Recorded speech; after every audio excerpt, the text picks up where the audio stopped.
ദൈവതിരുനാമത്തിന് മഹത്വമുണ്ടാകട്ടെ.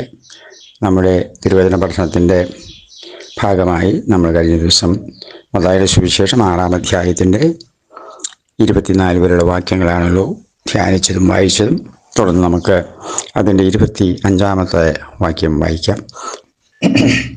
അതിലിങ്ങനെ പറയുന്നല്ലോ: അതുകൊണ്ട് ഞാൻ നിങ്ങളോട് പറയുന്നത്, എന്ത് തിന്നും എന്ത് കുടിക്കും എന്ന് നിങ്ങളുടെ ജീവനായിക്കൊണ്ടും എന്തുടുക്കും എന്ന് ശരീരത്തിനായിക്കൊണ്ടും വിചാരപ്പെടരുത്. ആഹാരത്തേക്കാൾ ജീവനും ഉടുപ്പിനേക്കാൾ ശരീരവും വലിയതല്ലയോ? ഇതേ അർത്ഥം വരുന്ന വാക്യം 31-ാം വാക്യത്തിൽ നമുക്ക് കാണാം. ഞാനത് റിപ്പീറ്റ് ചെയ്യാൻ ആഗ്രഹിക്കുന്നില്ല. ദൈവജനം ആ ഭാഗം വായിച്ചു നോക്കും. ഈ 25-ാം വാക്യത്തിൽ പറഞ്ഞ അതേ ആശയം തന്നെയാണ് 31-ാം വാക്യത്തിലും കർത്താവ് നമ്മോട് അരുളി ചെയ്യുന്നത്. അപ്പോൾ ഇവിടെ കർത്താവ് പിന്നെ പറയാൻ, ആകാശത്തിലെ പറവകളെ നോക്കുവിൻ, അവ വിതയ്ക്കുന്നില്ല, കൊയ്യുന്നില്ല, കളപ്പുരയിൽ കൂട്ടിവയ്ക്കുന്നതുമില്ല, എങ്കിലും സ്വർഗസ്ഥനായ നിങ്ങളുടെ പിതാവ് അവയെ പുലർത്തുന്നു. അവയേക്കാൾ നിങ്ങൾ ഏറ്റവും വിശേഷതയുള്ളവരല്ലയോ? ഇവിടെ 2 കാര്യം നമുക്ക് ശ്രദ്ധിക്കേണ്ടതുണ്ട് ദൈവമക്കളെ. അവിടെ ഒന്ന്, ഈ 26-ാം വാക്യത്തിൽ കർത്താവ് പറയുന്ന വാക്യം ഒന്ന് ശ്രദ്ധിച്ചു നോക്കൂ. എങ്കിലും സ്വർഗസ്ഥനായ നിങ്ങളുടെ പിതാവ്. ആരുടെ പിതാവ്? മാനവകുലത്തിൻ്റെ സർവശക്തനായ സർവോലകനായ ദൈവം, സർവസൃഷ്ടികളെയും പിതാവും സൃഷ്ടാവുമായ മഹാദൈവം. ആ സ്വർഗസ്ഥനായ നിങ്ങളുടെ പിതാവ് അവയെ പോറ്റി പുലർത്തുന്നു, അല്ലേ? പറവകളെ പോറ്റി പുലർത്തുന്നുവെങ്കിൽ നിങ്ങൾ ഏറ്റവും വിശേഷതയുള്ളവരല്ലയോ എന്ന് ചോദിക്കുന്ന ചോദ്യം യേശു അല്ലേ പറയുന്നത്? കർത്താവ് ഇത്ര കൃത്യമായി ആധികാരികമായി നമ്മെ ഓർമ്മിപ്പിക്കുമ്പോൾ ഇവിടെ 2 കാര്യമാണ് പ്രധാനമായും നമുക്ക് ചിന്തിക്കേണ്ടത്. ഒന്ന്, സർവശക്തനായ ദൈവമാണ് നമ്മെ കരുതുന്നത്, നമ്മെപ്പറ്റി വിചാരപ്പെടുന്നത് എന്ന് യേശുക്രിസ്തു തന്നെ അസന്നിഗ്ധമായി വെളിപ്പെടുത്തിയിരിക്കുന്നു. 2-ാമത്തെ വിഷയം, നമ്മൾ ഒന്നിനെപ്പറ്റിയും വിചാരപ്പെടേണ്ടതില്ല. പറവകളെപ്പോലും കരുതുന്ന ദൈവം തൻ്റെ സ്വന്തം ഛായയിൽ സൃഷ്ടിച്ച തൻ്റെ മക്കളായ നമ്മെപ്പറ്റി വിചാരപ്പെടാതിരിക്കുമോ? നമ്മെ കരുതാതിരിക്കുമോ? നമ്മെപ്പറ്റി വിചാരമില്ലാത്തവനായിരിക്കുമോ? ദൗർഭാഗ്യവശാൽ ഇന്ന് ദൈവമക്കളുടെ ഇടയിലും ജീവചിന്തകളെപ്പറ്റി, ഭാവി എങ്ങനെ പോകുമെന്നതിനെപ്പറ്റിയൊക്കെ ചിന്തിച്ച് ഉത്കണ്ഠപ്പെട്ട് വല്ലാതെ വ്യാകുലപ്പെടുന്ന ഒത്തിരി അനുഭവങ്ങൾ നമുക്ക് കാണാൻ കഴിയും. എങ്ങനെയും കുഞ്ഞുങ്ങളെ പഠിപ്പിച്ച് വെളിയിൽ വിടണമെന്നും നല്ലൊരു ഭാവി കണ്ടെത്തണമെന്നും ആഗ്രഹിക്കുന്ന ഒരു വലിയ കൂട്ടം ജനത്തെ നമുക്ക് കാണാൻ കഴിയും. എന്നാൽ ഈ കഴിഞ്ഞ ദിവസം ഇസ്രായേലിൽ തിരുവചന പഠനത്തോടുള്ള ബന്ധത്തിൽ, ബൈബിൾ പരിഭാഷയോടുള്ള ബന്ധത്തിൽ ഇത് പഠിക്കാനായിട്ട് അദ്ദേഹം പോയിട്ടൊരു ദൈവദാസൻ കഴിഞ്ഞ ദിവസം ചർച്ചിൽ വരികയുണ്ടായി. അദ്ദേഹം പറഞ്ഞ അനുഭവം കേട്ടപ്പോൾ എനിക്ക് വളരെ സന്തോഷം തോന്നി. അദ്ദേഹം ആവർത്തന പുസ്തകം 6-ാം അധ്യായത്തിൻ്റെ വാക്യങ്ങൾ എടുത്തിട്ട് ശക്തമായി ഒന്ന് സൂചിപ്പിച്ചു. ദൈവമക്കളെ, എന്ത് മനോഹരമായ അവതരണമായിരുന്നു അത്! അവിടെ അതിൻ്റെ 6-ാം അധ്യായത്തിൻ്റെ 2-ാം വാക്യത്തിൽ നിന്നും വായിക്കുകയാണ്: നീ ദീർഘായുസ്സോടെ ഇരിക്കേണ്ടതിനുമായി നിങ്ങളുടെ ദൈവമായ യഹോവ നിങ്ങൾക്ക് ഉപദേശിച്ചു തരുവാൻ കൽപ്പിച്ചിട്ടുള്ള കൽപ്പനകളും ചട്ടങ്ങളും വിധികളും ഇവയാകുന്നു. ആകയാൽ ഇസ്രായേലേ കേൾക്ക, നിനക്ക് നന്നായിരിക്കേണ്ടതിനും നിന്റെ പിതാക്കന്മാരുടെ ദൈവമായ യഹോവ നിന്നോട് അരുളി ചെയ്തതുപോലെ പാലും തേനും ഒഴുകുന്ന ദേശത്ത് നിങ്ങൾ ഏറ്റവും വർദ്ധിക്കേണ്ടതിനും നീ കേട്ട് ജാഗ്രതയോടെ അനുസരിച്ച് നടക്കുക. കേട്ടാൽ മാത്രം പോരാ, അനുസരിച്ച് നടക്കാനും. എന്നിട്ട് ദൈവം പറയുന്ന വാക്യം നോക്കി, 4-ാം വാക്യത്തിൽ: ഇസ്രായേലേ കേൾക്ക, യഹോവ നമ്മുടെ ദൈവമാകുന്നു. യഹോവ ഏകൻ തന്നെ. സർവശക്തനായ ദൈവം ഇത് പറയുന്നതെന്ന് ഓർക്കണമേ. ഇത്രയും കൃത്യമായിട്ട് ബൈബിൾ എഴുതി വെച്ചിട്ട് പിന്നെ ത്രിയേക ദൈവമെന്ന വേണ്ടാതിനും കൂട്ടിച്ചേർക്കാൻ ഏത് പിശാചാണ് ഇവരെ ആളുകളെ പ്രേരിപ്പിക്കുന്നതെന്ന് എനിക്ക് മനസ്സിലാകുന്നില്ല. ബൈബിൾ വായിക്കുന്ന സാമാന്യ ജനത്തിന് വളരെ സിമ്പിളായി മനസ്സിലാക്കും. ഇവിടെ കണ്ട ദൈവം തന്നെ പറഞ്ഞിരിക്കുകയാണ്, യഹോവ ഏകൻ തന്നെ. ഞാൻ പറയുന്നതല്ലല്ലോ ദൈവമക്കളെ, ബൈബിളിലെ വാക്യമാണ്. ആവർത്തന പുസ്തകം 6-ാം അധ്യായത്തിൻ്റെ 4-ാം വാക്യം, അല്ലേ? പിന്നെ നിന്റെ ദൈവമായ യഹോവയെ നീ പൂർണ്ണ ഹൃദയത്തോടും പൂർണ്ണ മനസ്സോടും പൂർണ്ണ ശക്തിയോടും കൂടെ സ്നേഹിക്കണം. ദൈവത്തെയാണ് സ്നേഹിക്കാൻ പറഞ്ഞേക്കുന്നത്. ഇന്ന് ഞാൻ നിന്നോട് കൽപ്പിക്കുന്ന ഈ വചനങ്ങൾ നിന്റെ ഹൃദയത്തിലിരിക്കണം. നീ അവയെ ഈ പറയാനാണ് ഞാനിത് പറഞ്ഞത്.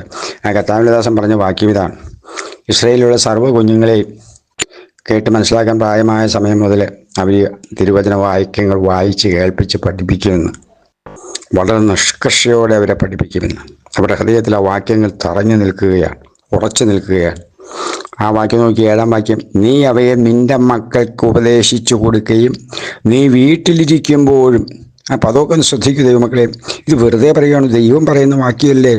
നീ വീട്ടിലിരിക്കുമ്പോഴും വഴി നടക്കുമ്പോഴും കിടക്കുമ്പോഴും എഴുന്നേൽക്കുമ്പോഴും അവയെക്കുറിച്ച് സംസാരിക്കുകയും വേണം. കണ്ടോ, നമുക്ക് സംസാരിക്കാൻ എന്താ വിഷയങ്ങളുള്ളത്? രാഷ്ട്രീയമായി, സാമൂഹ്യമായി എന്തൊക്കെയോ നമ്മൾ സംസാരിച്ച് ചിന്തിച്ച് നോക്കൂ.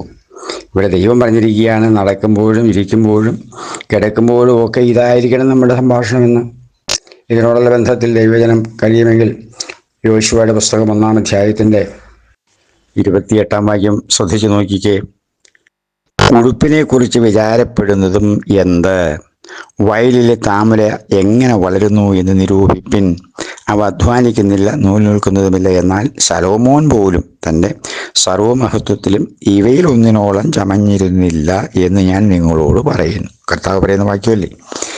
ഇന്നുള്ളതും നാളെ അടുപ്പിലിടുന്നതുമായ വയലിലെ പുല്ലിനെ ദൈവം ഇങ്ങനെ ചമയിക്കുന്നു എങ്കിൽ അല്പവിശ്വാസികളെ നിങ്ങളെ എത്രയധികം. കണ്ടോ, എന്ത് മനോഹരമായിട്ട് കർത്താവായ വിഷയങ്ങൾ പറഞ്ഞിരിക്കുന്ന ദൈവമക്കളെ. ഉടുപ്പിൻ്റെ കാര്യം പറയുമ്പം ഇപ്പം നമുക്കറിയാം, ഞങ്ങൾ കഴിഞ്ഞ ദിവസം ഒരു വിവാഹത്തോടുള്ള ബന്ധത്തിലുള്ള ഒരു റിസപ്ഷന് പോയി. അവിടെ ചെന്നപ്പം കണ്ട കോപ്രായം കണ്ടപ്പോൾ സത്യം പറഞ്ഞാൽ എന്താ പറയുക, എങ്ങനെ എനിക്ക് വിശദീകരിക്കാൻ അറിയില്ല. പെൺപിള്ളേർ, യുവതികളായ പെൺപിള്ളേർ അർത്ഥനഗ്നരായി എന്ന് തന്നെ പറയാം നടക്കുന്ന വേഷം, അവരുടെ ശരീരം മുഴുവൻ പ്രദർശിപ്പിച്ചുകൊണ്ട് ആരെ കാണിക്കാനും എന്തിനാണെന്ന് എനിക്ക് മനസ്സിലാകുന്നില്ല. എന്ത് വേഷം കെട്ടാണ്! സത്യം പറഞ്ഞാൽ ലജ്ജിച്ചു പോകും അത്തരം. എന്തായാലും ഇത്തരം കോപ്രായങ്ങൾ ഒഴിവാക്കി മാന്യമായ വസ്ത്രം ധരിച്ച് ദൈവത്തെ പ്രസാദിപ്പിക്കുന്ന വിശുദ്ധ ജീവിതം നയിപ്പാൻ ദൈവമക്കൾ ബോധപൂർവം ശ്രമിക്കണമേ എന്ന് പറഞ്ഞ് ഞാൻ ആ ഭാഗം വിടുകയാണ്. നമുക്കറിയാം, ഇന്നത്തെ കാലഘട്ടത്തിൽ ഈ ഭൗതിക നന്മകളെക്കുറിച്ചുള്ള അല്ലെങ്കിൽ ജീവിതത്തെ പറ്റിയുള്ള ബദ്ധപ്പാടുകൾ പേറുന്ന മനുഷ്യർ, അതിനുവേണ്ടി അധ്വാനം ചെയ്യുന്ന മനുഷ്യർ, ജീവിത മൂല്യങ്ങൾ മുഴുവൻ തകർന്നടിഞ്ഞ ഒരു വല്ലാത്ത കാലഘട്ടത്തിലല്ലേ നമ്മൾ നിൽക്കുന്നത്. നമുക്കറിയാം, ഉൽപ്പത്തി പുസ്തകം 1-ാം അധ്യായത്തിൽ ദൈവം എന്താ പറഞ്ഞിരിക്കുന്നതെന്ന് നോക്കി. ഉൽപ്പത്തി പുസ്തകം 1-ാം അധ്യായം അതിൻ്റെ 28-ാം വാക്യത്തിൽ ദൈവം നേരിട്ട് പറഞ്ഞിരിക്കുകയാണ്. ദൈവം അവരെ അനുഗ്രഹിച്ചു. നിങ്ങൾ സന്താനപുഷ്ടിയുള്ളവരായി പെരുകി ഭൂമിയിൽ നിറഞ്ഞ് അതിനെ അടക്കി സമുദ്രത്തിലെ മത്സ്യത്തിന്മേലും ആകാശത്തിലെ പറവജാതികളിന്മേലും സകല ഭൂചര ജന്തുവിന്മേലും വാഴുവിൻ എന്നവരോട് കൽപ്പിച്ചു. ഇവിടെ കണ്ടോ, ദൈവം പറഞ്ഞിരിക്കുകയാണ്, നിങ്ങൾ പെരുകി ഭൂമി നിറയുവാൻ.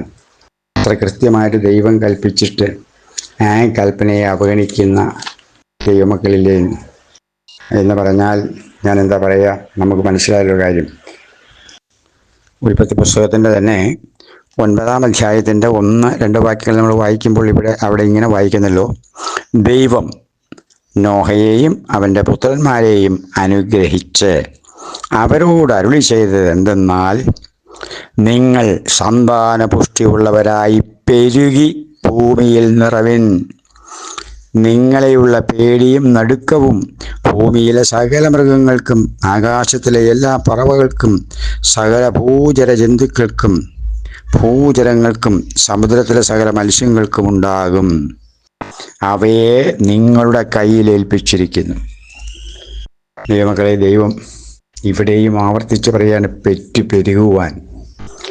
ദൈവത്തിൻ്റെ ആ വലിയ കൽപ്പന, ആവർത്തിച്ച് പറഞ്ഞിരിക്കുന്ന കൽപ്പനയെ ലംഘിച്ചുകൊണ്ട് ഇന്ന് കുടുംബാസൂത്രണം എന്ന പേരിൽ നമുക്കറിയാമല്ലോ, നമുക്കൊന്ന് എന്ന നിലയിൽ 1 ഏറിയാൽ 2 അത് മതി എന്ന് ചിന്തിച്ച് ദൈവകൽപ്പനയെ അവഗണിക്കുന്ന, പുച്ഛിക്കുന്ന ഈ ദയനീയ ചിത്രം നമ്മളും ചിന്തിച്ചു നോക്കിക്കേ. നമ്മൾ ദൈവസ്നേഹത്തിൻ്റെ വക്താക്കളാണെന്ന് പറഞ്ഞിട്ട് ദൈവകൽപ്പന ഇതുപോലെ ലംഘിക്കുമ്പോൾ എവിടെയാ ദൈവസ്നേഹം? ദൈവത്തിൻ്റെ തിരുവുള്ളത്തെ തിരിച്ചറിയാനും അതിനനുസരിച്ച് പ്രവർത്തിക്കാനും കഴിയാതെ സ്വന്തം ഇഷ്ടങ്ങളെയും സ്വന്തം താല്പര്യങ്ങളെയും സ്വന്തം മോഹങ്ങളെയും അനുസരിച്ച് നടക്കുന്ന ലോകമനുഷ്യരെക്കാൾ ദയനീയമായി അധപ്പതിച്ച ദൈവമക്കളെന്ന് അവകാശപ്പെടുന്ന ഈ കാലഘട്ടത്തിലെ ഈ അഭിനവ ദൈവമക്കളെപ്പറ്റി എന്തു പറയുവാൻ? അതുകൊണ്ട് വളരെ ഗൗരവമായി ചിന്തിക്കേണ്ട ഒരു വിഷയമാണ്. എന്തൊക്കെ പറഞ്ഞാൽ എൻ്റെ അറിവിൽ കത്തോലിക്ക സഭ ആ കാര്യത്തിൽ വളരെ ഉറച്ച തീരുമാനമെടുത്ത് നിൽക്കുകയാണ്. കുടുംബാസൂത്രണത്തിനും എതിരാണ് സഭ തത്വത്തിൽ. ആളുകൾ എങ്ങനെ ചെയ്യുന്നു എന്നുള്ളത് എനിക്കറിയില്ല. പക്ഷേ സഭ പഠിപ്പിക്കുന്നത് അത് വചനവിരുദ്ധമാണെന്നും പെറ്റുപെരുകണമെന്നും തന്നെയാണ് സഭയുടെ പഠിപ്പീരെന്നാണ് ഞാൻ മനസ്സിലാക്കിയിടത്തോളം എനിക്കറിയാവുന്നത്. അത്രയുമെങ്കിലും വിവരം പ്രൊട്ടസ്റ്റന്റ് സഭകളിലെ ദൈവദാസന്മാർക്ക് ഇല്ലാതെ പോയല്ലോ എന്ന് ഓർക്കുമ്പോൾ സങ്കടമാണ്. കാലഘട്ടത്തിനനുസരിച്ച് മാറുന്നതും കോലം തുള്ളുന്നതുമല്ല ദൈവമക്കൾ. ദൈവം എന്ത് പറഞ്ഞിരിക്കുന്നുവോ അതനുസരിച്ച് ജീവിക്കുന്നതാണ് ദൈവമക്കളുടെ പ്രത്യേകത. അങ്ങനെയുള്ളവരാണ് ദൈവമക്കൾ. യേശുക്രിസ്തു നമുക്ക് ഏറ്റവും നല്ല ദൃഷ്ടാന്തമല്ലേ? ദൈവത്തിൻ്റെ തിരുവുള്ളത്തെ തിരിച്ചറിഞ്ഞ യേശുക്രിസ്തു. സങ്കീർത്തനം 40-ാം അധ്യായത്തിലെ 7-8 വാക്യങ്ങൾ നമ്മൾ നോക്കൂ. ദൈവമേ, നിന്റെ ഇഷ്ടം ചെയ്യുവാൻ ഞാൻ പ്രിയപ്പെടുന്നു. ആ വാക്യം ഒന്ന് ആലോചിച്ച് നോക്കി, എത്ര മനോഹരമാണ്.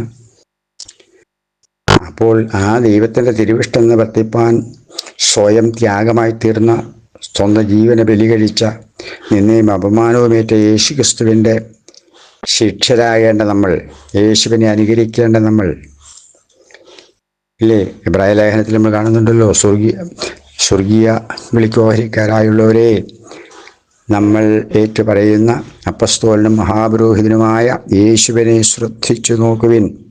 യേശു ആരാണെന്ന് അവിടെ അപ്പസ്തോലൻ കൃത്യമായിട്ട് പറഞ്ഞിരിക്കുകയല്ലേ? മഹാപുരോഹിതനാണ്, അപ്പസ്തോലനാണ്. ആ യേശുവിനെ ശ്രദ്ധിച്ചു നോക്കി ആ യേശു ക്രിസ്തുവിൻ്റെ കാൽച്ചുവടുകളെയല്ലേ നമ്മൾ പിൻപറ്റേണ്ടത്. എന്നിട്ട് ഇവിടെ കുടുംബാസൂത്രണം, മക്കളുടെ ഭാവിക്ക് വേണ്ടി, അവർക്ക് ശോഭനമായ ഭൗതിക നന്മ ഉണ്ടാകേണ്ടതിന് വേണ്ടി കുടുംബാസൂത്രണം നടത്തി എന്തൊക്കെ വേഷമാണ് കെട്ടുന്നത്. ഞാൻ ആദ്യം ഓർപ്പിച്ചതുപോലെ ആവർത്തന പുസ്തകം 6-ാം അധ്യായത്തിൽ കുഞ്ഞുങ്ങളെ തിരുവചനം പഠിപ്പിക്കാനും അഭ്യസിപ്പിക്കാനുമുള്ള ചുമതല വേണ്ടവണ്ണം ഗ്രഹിക്കാതെ അതിനെ അവഗണിക്കുന്ന മാതാപിതാക്കൾ, അവരുടെ വിദ്യാഭ്യാസവും ട്യൂഷനും പിന്നെ മ്യൂസിക്കൽ ഇൻസ്ട്രുമെൻസിൻ്റെ അഭ്യാസനവും എന്ന് വേണ്ട ഈ കാലഘട്ടത്തിലെ എല്ലാ അഭ്യാസങ്ങളും പഠിപ്പിച്ച് കുഞ്ഞുനാളിൽ കരാട്ടെ പഠിപ്പിക്കണം എന്തെല്ലാം വേഷമാകെട്ടുന്നത്.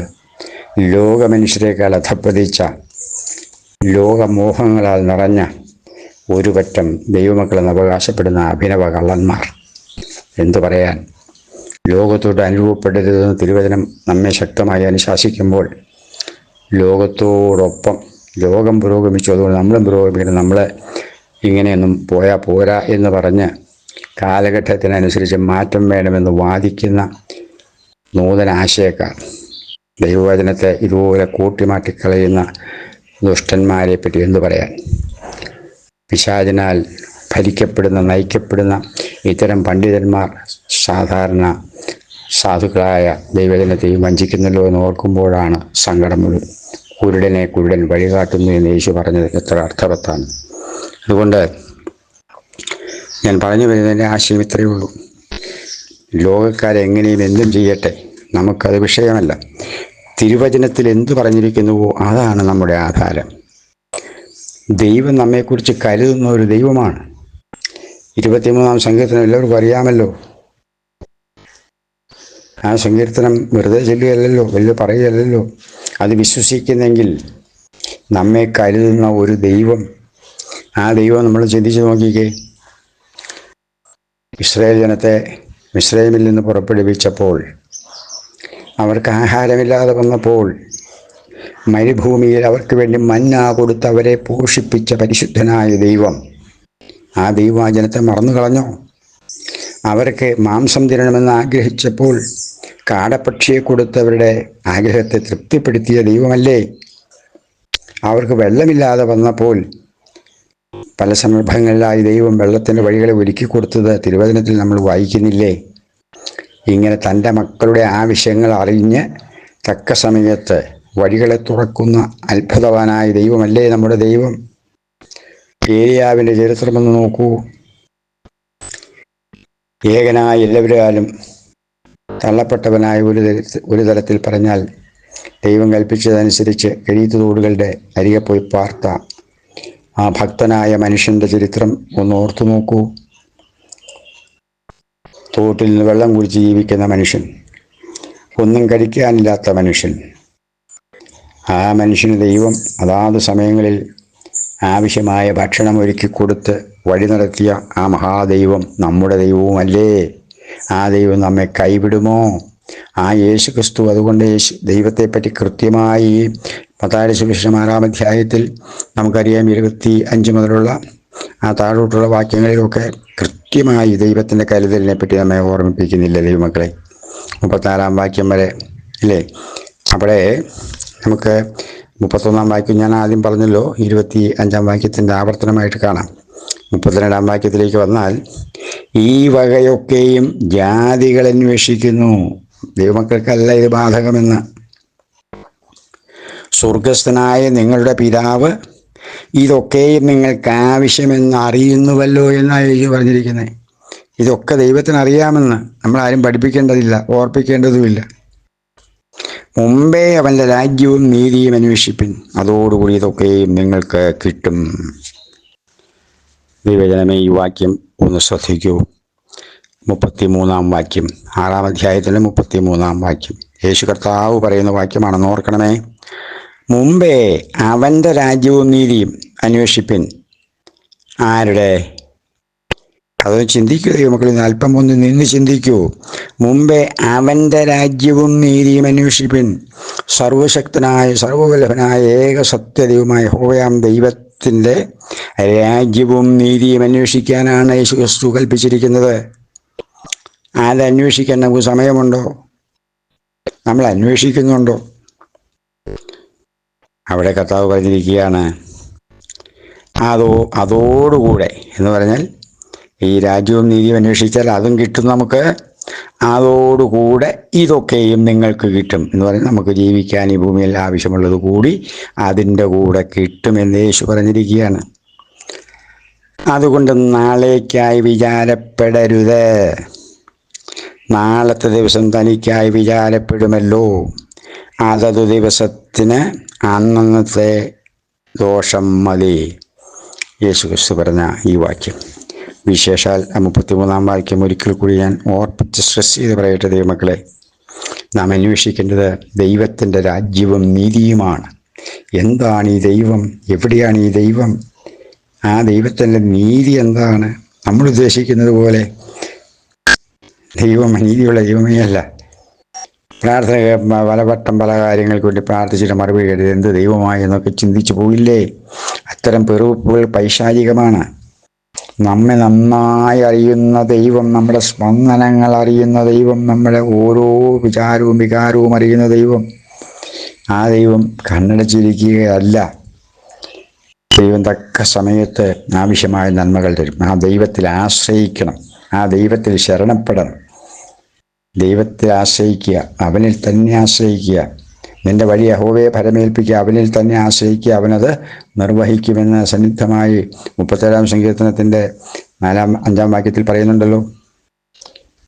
ആ 37-ാം സങ്കീർത്തനത്തിൻ്റെ 4-ാം വാക്യം ദൈവജനത്തിന് ഓർമ്മ കാണുമല്ലോ. യഹോവയിൽ തന്നെ രസിച്ചുകൊള്ളുക, അവൻ നിന്റെ ഹൃദയത്തിൻ്റെ ആഗ്രഹങ്ങളെ സാധിപ്പിക്കും. ആ വാക്യം വെറുതെ എഴുതിയേക്കുന്നതല്ല ദൈവമക്കളെ. ഞാൻ എൻ്റെ വ്യക്തിപരമായ അനുഭവത്തിൽ അവസ്ഥയിൽ പറഞ്ഞാൽ ഈ ദൈവം സത്യദൈവം അക്ഷരാർത്ഥത്തിൽ അങ്ങനെ തന്നെയാണ്. യഹോവയെ രസിച്ചുകൊള്ളുക, അവൻ നിൻ്റെ ഹൃദയത്തിൻ്റെ ആഗ്രഹങ്ങളെ നിനക്ക് തരും എന്ന് പറഞ്ഞത് അക്ഷരാർത്ഥത്തിൽ സത്യമാണെന്ന് ഞാൻ 100% വിശ്വസിക്കുന്നു. എൻ്റെ ജീവിതാനുഭവം അത് തന്നെ.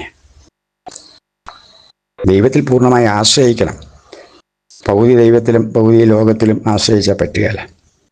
ദൈവം എന്തെങ്കിലും പറഞ്ഞാൽ അതുപോലെ വിശ്വസിക്കാനും ആശ്രയിക്കാനും നമ്മൾ മനസ്സ് കാണിച്ചാൽ കൈവിടാത്ത സർവവല്ലഭനായ സ്നേഹനിധിയായ സ്നേഹത്തിൻ്റെ നിറകുടമായ സ്നേഹം തന്നെയായ ഒരു സത്യദൈവം പ്രപഞ്ചത്തെ ഭരിക്കുന്ന മഹോന്നതനായ മഹാദൈവം നമ്മെ കണ്ടുകൊണ്ടിരിക്കുന്നു, നമ്മെ ശ്രദ്ധിക്കുന്നു, നമ്മോട് കൂടെയുണ്ട്. ആ ദൈവം തൻ്റെ ഓമനകുമാരനെ നമുക്ക് വേണ്ടി പരമയാഗമായി അർപ്പിച്ചില്ലേ? തൻ്റെ പരിശുദ്ധാത്മാവിനെ നമുക്ക് വേണ്ടി നൽകിയില്ലേ? ഇതിൽ കവിഞ്ഞ ആ ദൈവം എന്ത് ചെയ്യേണ്ട ദൈവമക്കളെ?